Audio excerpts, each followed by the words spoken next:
Welcome back to Eagle Discovery, where we uncover the stories the world tries to hide. Today, we're peeling back the layers of secrecy surrounding one of the most enigmatic and controversial practices in North Korea, Kim Jong-un's pleasure squad. Behind the Iron Curtain lies a shocking tale of power, indulgence, and control, one that contrasts sharply with the daily struggles of ordinary citizens. How does such an opulent and secretive world thrive in the shadows of a nation facing poverty and oppression? Buckle up for a journey into a hidden realm that reveals the disturbing priorities of one of the most secretive regimes on the planet. The extravagance behind the elite. Imagine living in a country where the wealth of a select few stands in stark contrast to the daily struggles of the majority. North Korea, under the rule of Kim Jong-un, exemplifies this glaring disparity. One of the most infamous symbols of this divide is the Pleasure Squad, a secretive group shrouded in mystery and controversy. These women, hand-picked for their beauty, are tasked with entertaining the ruling class. Reports indicate that while ordinary North Koreans endure crippling poverty and chronic food shortages, the regime spends an estimated $4 million annually on luxurious lingerie imported from China. This shocking expenditure, reserved exclusively for the Pleasure Squad, highlights the regime's priorities. How can such opulence coexist with the desperation of a starving population? For the ruling elite, these extravagant luxuries are more than just indulgences. They are carefully orchestrated displays of power and control. The Pleasure Squad is not merely a group serving the whims of the regime. It is a symbol of dominance, a tool designed to cement loyalty and reinforce the Kim dynasty's authority. These women undergo rigorous training in etiquette, singing, and dancing to perform for high-ranking officials and visiting dignitaries. Their recruitment process, however, reveals the darker side of this practice. Girls as young as teenagers are reportedly scouted from schools, often under the guise of serving their country, only to find themselves trapped in this secretive world. The troubling reality of this system is further unveiled in the memoirs of Kim Jong-un's nephew, Lee Il-nam. He recounts how the Pleasure Squad has been a deeply ingrained practice within the Kim family for decades, originating under Kim Il-sung's rule and perpetuated by his successors. According to North Korea expert Professor Toshimitsu Shimizu, the Pleasure Squad is not merely about entertainment. It serves as a psychological weapon. By surrounding themselves with wealth and beauty, the Kims project an image of untouchable supremacy, instilling both awe and fear in their inner circle. Yet, the personal cost for these women is immense. Many are forced into this life against their will, enduring exploitation and a complete loss of freedom. Some accounts suggest that women who retire from the squad are silenced through forced marriages to loyal military officers, ensuring they can never reveal the regime's secrets. Despite these harsh realities, this practice continues unabated, reflecting the Kim family's relentless pursuit of control. What does this reveal about the regime's warped vision of power? It underscores the stark inequality between the elite and the common people of North Korea. While millions struggle to survive, the ruling class indulges in displays of excess, using the Pleasure Squad not only as a personal luxury, but as a calculated means to reinforce their dominance. The existence of such a system lays bare the regime's twisted priorities, raising critical questions about its moral and ethical foundations. The secret formation of the squad. In the summer of 2011, Kim Jong-un reportedly orchestrated a secretive operation to establish his own Pleasure Squad, an elite group designed to cater to the desires of the ruling class. This operation was carried out with utmost secrecy, emphasizing the regime's obsession with loyalty and control. Sources suggest that around 600 candidates were initially considered, with the final selection narrowing down to about 100 individuals. The entire process was cloaked in layers of confidentiality, with even the infamous Office 39, known for managing the regime's luxury funds and illicit activities, being renamed to prevent leaks or public scrutiny. The selection process reflected the regime's meticulous and often disturbing standards. Under Kim Jong-il, the criteria focused heavily on physical appearance, including specific facial proportions and a minimum height requirement of 160 centimeters. However, Kim Jong-un raised the bar further, increasing the height requirement to 165 centimeters and specifying a preference for oval-shaped faces. These outward traits, however, were only the beginning. Candidates were subjected to a grueling and invasive selection process that involved not just physical examinations, but also extensive psychological evaluations and background checks. Every aspect of their personal and family history was scrutinized to ensure unwavering political loyalty and alignment with the regime's values. Only those from families with an unblemished record of loyalty to the Kim dynasty were allowed to proceed. The process was designed to be exhaustive, spanning multiple rounds of scrutiny. Out of the hundreds of hopefuls, only about 50 candidates advanced to the final stages. At this point, the selection became even more invasive. Kim Jong-un personally reviewed their profiles, some of which extended to 150 pages, detailing everything from their educational background to their personal habits. The final candidates were then invited to exclusive private dinners with Kim Jong-un, where they were assessed not just for their appearance, but also for their demeanor and ability to interact with the supreme leader. For some, this moment may have felt like an honor, but for most, it was likely a terrifying experience, as the stakes were unimaginably high. Once selected, these women entered a world of secrecy and isolation. The larger question remains: was this process truly a privilege as the regime claimed? Or was it merely the beginning of a life of control, where freedom and individuality were sacrificed at the altar of power?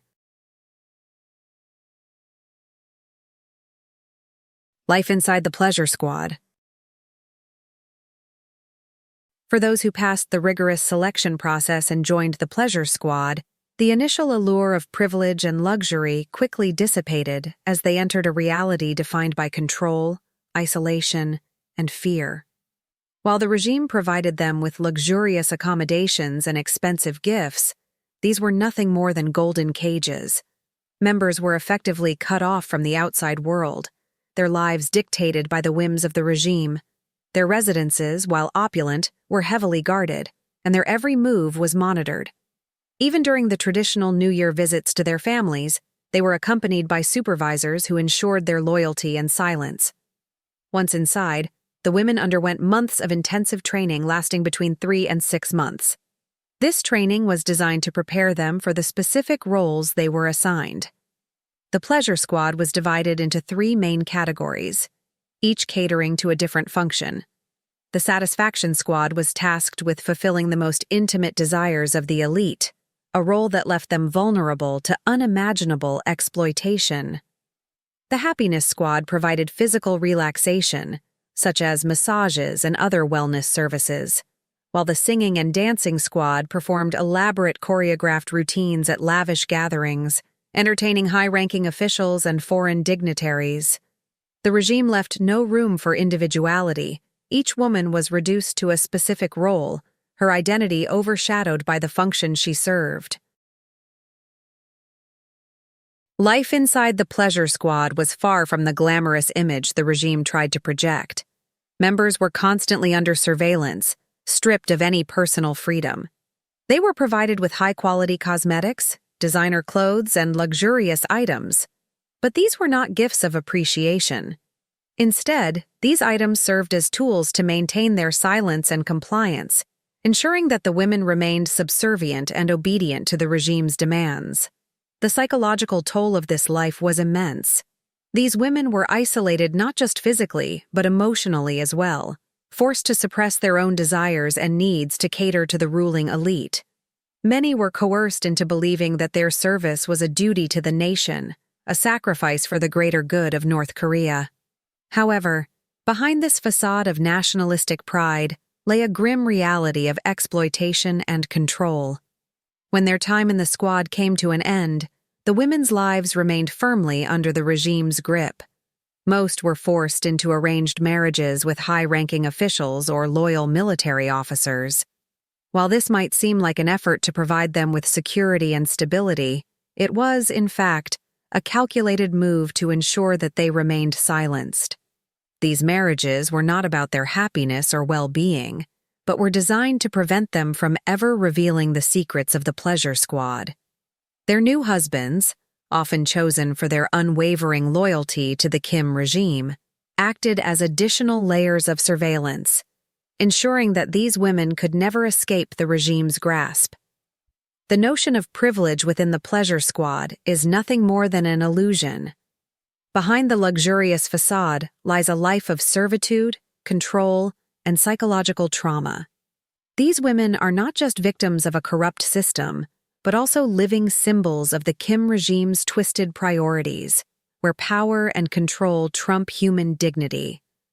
Their stories serve as a grim reminder of the cost of absolute power and the lengths to which authoritarian regimes will go to maintain it. The sinister purpose of Kim's hidden world.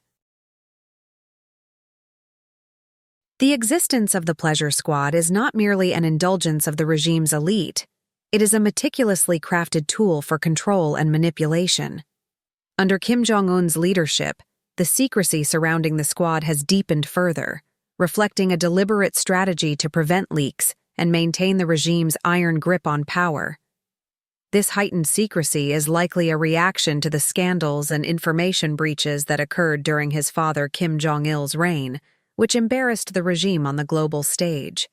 Historical accounts reveal that Kim Jong-il first established the pleasure squad in the 1970s, envisioning it as a way to cement loyalty and ensure obedience among his closest allies. These exclusive gatherings often blurred the line between entertainment and coercion, creating an atmosphere where compliance was not optional but mandatory.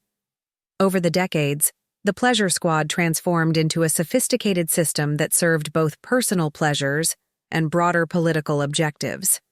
It became a tool for rewarding loyalty, ensuring the submission of powerful officials, and projecting an image of absolute control over every aspect of North Korean life. By the time Kim Jong-un assumed power, he sought to modernize and revive this legacy. In 2012, he reintroduced the pleasure squad as a central part of his inner circle's privileges. The revival not only reinforced his family's authority, but also served as a stark reminder of the dynasty's unchallenged dominance. For the Kim regime, this hidden world is about more than entertainment.